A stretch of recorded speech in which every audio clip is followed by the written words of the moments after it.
Hello and welcome. स्वागत है आपका कोडिंग कोच में। मैं हूं आपका कोडिंग कोच अमित और आज की इस वीडियो में आपको एक नया प्रोजेक्ट बताने वाला हूं जिसमें मैं आपको एक सिंपल इंटरेस्ट निकालने के लिए कैलकुलेटर कैसे बनाते हैं वो बताने वाला हूं। तो चलिए बिना देरी किए हुए वीडियो को शुरू करते हैं।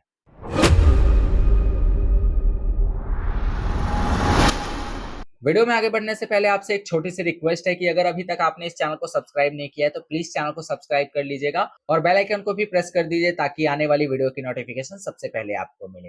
तो आज की इस वीडियो में मैं आपको बताने वाला हूं कि कैसे आप एक सिंपल इंटरेस्ट निकालने के लिए कैलकुलेटर बना सकते हो। उसके लिए सबसे पहले आपको turbo C plus plus open कर लेना है। ये मैंने लास्ट क्लास में आपको बताया था। एंड इसके बाद आपको फाइल पे जाना है। यहाँ पे आपको सीधा न्यू ले लेना है ताकि एक नया फाइल आ जाए और उसके साथ ही इसको सेव भी कर देना है बाय प्रेसिंग F2 की। अब इसका नाम होगा si.c क्योंकि हम सिंपल इंटरेस्ट निकालने वाले हैं, सो हमने इसका नाम रख दिया si.c। Then click on okay. अब इसके बाद F5 दबाएंगे, फुल स्क्रीन का आ जाएगा। नाउ यहाँ पे मैं पहले पूरा स्ट्रक्चर लिख लेता हूँ एंड देन उसके बाद आगे हम कंटिन्यू करेंगे। ओके, तो मैंने यहाँ पे पूरा का पूरा स्ट्रक्चर बना लिया है। एंड अब हम लोग सिंपल इंटरेस्ट निकालने के लिए कुछ कोडिंग्स करने वाले। तो उसके लिए सिंपली मैं पहले एक कमेंट लगाऊंगा यहाँ पे और कमेंट में लिखा कि gate data from the user. तो इससे क्या होता है ना कि आपको पता रहता है कि आपको कहाँ कौन सी कोड लिखनी है, या फिर अगर आप बाद में इस कोड को स्टडी करोगे तो आपको ये रियलाइज हो जाएगा, आइडिया आएगा कि अच्छा यहाँ से हमें डेटा को लेना है यूजर से। अब इसके बाद में मैंने अगर यहाँ पे लिख दिया कि मुझे यूजर से डेटा लेना है, सो मुझे यहाँ पर कुछ ऐसा मैसेज टाइप करना पड़ेगा जिससे कि यूजर मुझे डेटा दे दे। तो सबसे पहले मैंने लिखा प्रिंट एफ। प्रिंट एफ लिखने के बाद इन्वर्टेड कॉमा में लिखा एंटर प्रिंसिपल अमाउंट। देन उसके बाद में मैंने यहाँ पर चूंकि प्रिंसिपल अमाउंट मांग लिया है तो अगला क्या करेगा, प्रिंसिपल अमाउंट डालेगा। सो उसके लिए मैंने यहाँ लिखा स्कैन एफ और स्कैन एफ के अंदर मैंने लिया परसेंटाइल डी। अच्छा, प्रिंसिपल अमाउंट कुछ भी हो सकता है, बड़ा भी हो सकता है। सो मैंने यहाँ एल डी ले लिया, लॉन्ग इंटीजर। ठीक है, हो सकता है प्रिंसिपल 10,000 से ज्यादा हो। सो मैंने एल डी ले लिया। उसके बाद में यहाँ पे मैंने कॉमा लगाया और रेफर कर दिया इसको पी वाले वेरिएबल में। बट क्या आपके पास पी नाम का वेरिएबल है? नहीं है, कोई बात नहीं, बाद में बनाएंगे। सेमीकोलन लगाया, आगे बढ़े। दूसरा हमने लिखा प्रिंट एफ और यहाँ से मैसेज लिखा एंटर प्रिंसिपल। तो हो गया, राइट, हमने प्रिंसिपल ले लिया है। अब इसके बाद में हम क्या करने वाले हैं, प्रिंसिपल के बाद में हम मांगने वाले हैं इंटरेस्ट रेट और टाइम होता है, राइट। तो प्रिंसिपल हो गया, उसके बाद रेट ऑफ इंटरेस्ट मांगेंगे। तो हम यहाँ पे मांगने वाले हैं इंटर रेट ऑफ इंटरेस्ट। ठीक है, इंटरेस्ट, रेट ऑफ इंटरेस्ट कुछ भी परसेंटेज वगैरह में हो सकता है, 2%, 3%, 4%। तो वो मांग लेनी है आपको, राइट। अच्छा, रेट ऑफ इंटरेस्ट जो होगा वो पॉइंट में भी हो सकता है। सो आप चाहो तो यहाँ पे परसेंटाइल एफ का इस्तेमाल कर सकते हो, राइट। और ये जाएगा रेफर करके आर वाले वेरिएबल में। अब आर नाम की वेरिएबल भी हमारे पास नहीं है अभी, बाद में बनाएंगे। फिर तीसरी लाइन ऑफ कोड हम लिखेंगे which is print F. And print F में हमने तीसरा लिखा एंटर टाइम पीरियड और ब्रैकेट में लिख दिया इन मंथ्स। यहाँ एक छोटी सी मिस्टेक है, टाइम जो होना चाहिए वो ईयर में होना चाहिए ना कि मंथ में। तो इसके बाद के जो एग्जांपल्स है उसमें मैंने ईयर की जगह मंथ में ही सारे टाइम्स को डाल दिया है, जिसकी वजह से रिजल्ट गलत आएंगे। सो इग्नोर करना है उस चीज़ को। ये लगा दिया यहाँ पर। अब देखो, एक ही प्रोग्राम में मैंने कई सारे अलग अलग डेटा टाइप्स का इस्तेमाल किया है, तो इससे आपको एक आइडिया मिलेगा कि आप कैसे डेटा टाइप्स का यूज करते हो। अब बारी आती है डिक्लेरेशन की। तो डिक्लेरेशन कहाँ होता है, वॉइड मेन के बाद, ब्रैकेट के बाद। तो यहाँ पे सबसे पहले चूंकि हमने एल का इस्तेमाल किया है, सो हमें लॉन्ग इंट लेना पड़ेगा। सो हमने लॉन्ग इंटीजर में यहाँ पे ले लिया है किसको, पी को, सेमीकोलन। फिर उसके बाद में हमने फ्लोट में लिया है, फ्लोट में लिया है किसको, आर को।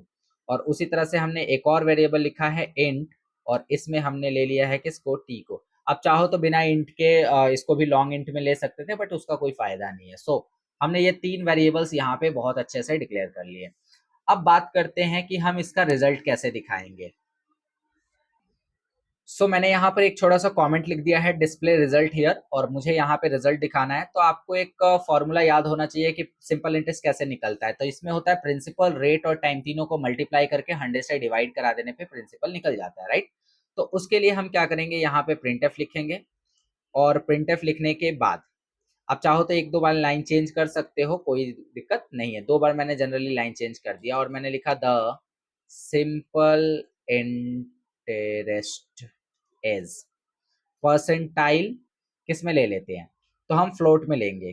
फ्लोट में क्यों लेंगे, क्योंकि जो इंटरेस्ट है वो डेसिमल में भी आ सकता है, सो हमने फ्लोट में इसको दिखाया। एंड उसके बाद में हमने यहाँ पे वेरिएबल्स लगाए।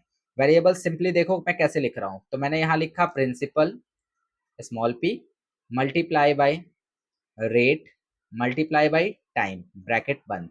तो प्रिंसिपल, रेट और टाइम तीनों क्या हो जाएंगे, मल्टीप्लाई होंगे और डिवाइडेड बाय 100।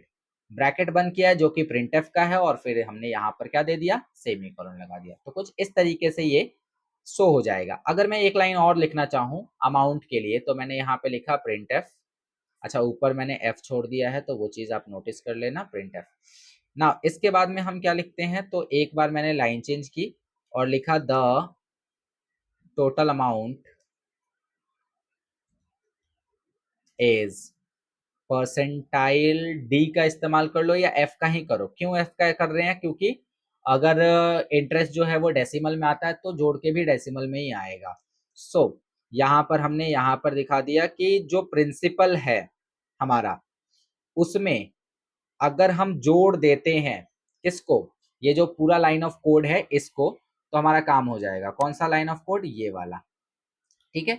तो प्रिंसिपल में हम जोड़ेंगे किसको, तो principal multiply by rate multiply by time divided by 100।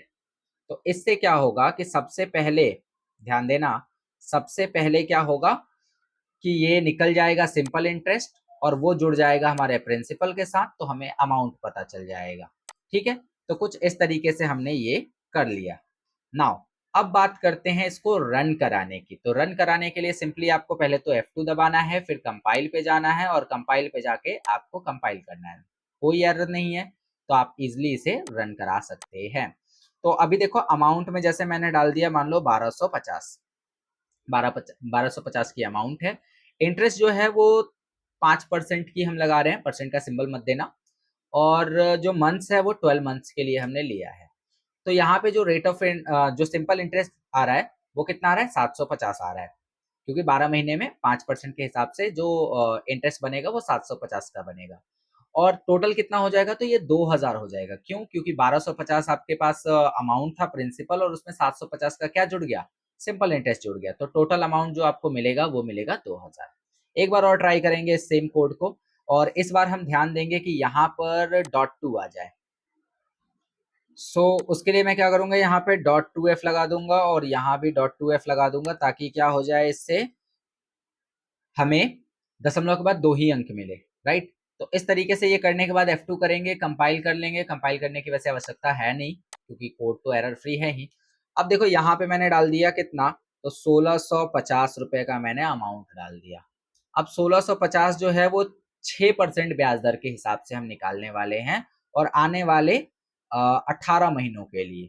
तो आप सिंपली इसका कैलकुलेट करके देखो कि 6% ब्याज दर के हिसाब से 18 महीने के लिए जो 1650 है वो उसका कितना इंटरेस्ट बनेगा। तो सिंपली उसका इंटरेस्ट बनेगा 1782 रुपया, ठीक है।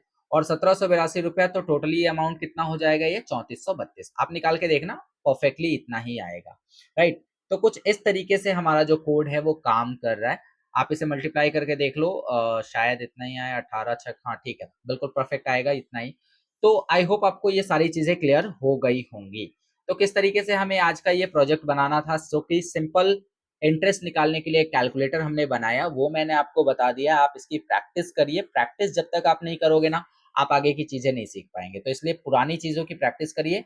लगभग ये 12वीं वीडियो है हमारी, एंड इस 12 वीडियो में मैंने आपको एक सेक्शन कंप्लीट करा दिया, जिसमें बेसिक चीजें मैंने आपको सीखी सारी बता दी है। अभी इसमें कुछ चीजें छूट गई होंगी तो वो मैं आगे कवर कर दूंगा, लेकिन अभी तक मैंने आपको जितना कराया उतने की प्रैक्टिस आपको होनी चाहिए। देन आप कंडीशनल स्टेटमेंट्स जो मैं आगे पढ़ाने वाला हूं वो समझ पाएंगे, क्योंकि बिना इसके आप कंडीशनल स्टेटमेंट को नहीं समझेंगे, क्योंकि ये बेसिक हो गया। अब कंडीशनल स्टेटमेंट थोड़ा इससे एडवांस होगा। मैं आपसे रिक्वेस्ट करता हूं कि अगर आपने पिछली वीडियोस नहीं देखी हैं, प्लीज देख लो, क्योंकि उन वीडियोस को देखने के बाद ही आपको सारे कॉन्सेप्ट की क्लैरिटी मिलेगी, एंड आगे की जितनी भी वीडियोस होंगी उसमें आप बहुत अच्छे से परफॉर्म कर पाएंगे, बहुत अच्छे से आपको वो चीजें समझ में आएंगी। तो आशा करता हूँ कि आज की ये वीडियो आपको क्लियरली समझ में आ गई है। फिर भी कोई डाउट है तो आप नीचे कमेंट करके पूछ सकते हैं, एंड साथ ही आप ये बता सकते हैं कि आपको ये वीडियो कैसी लगी। बाकी अगर वीडियो पसंद आई हो तो वीडियो को लाइक जरूर करिएगा, चैनल पे नए हैं तो सब्सक्राइब जरूर करिएगा और अपने दोस्तों के साथ शेयर करना मत भूलिएगा। मिलता हूँ आपसे नेक्स्ट वीडियो में। बाय।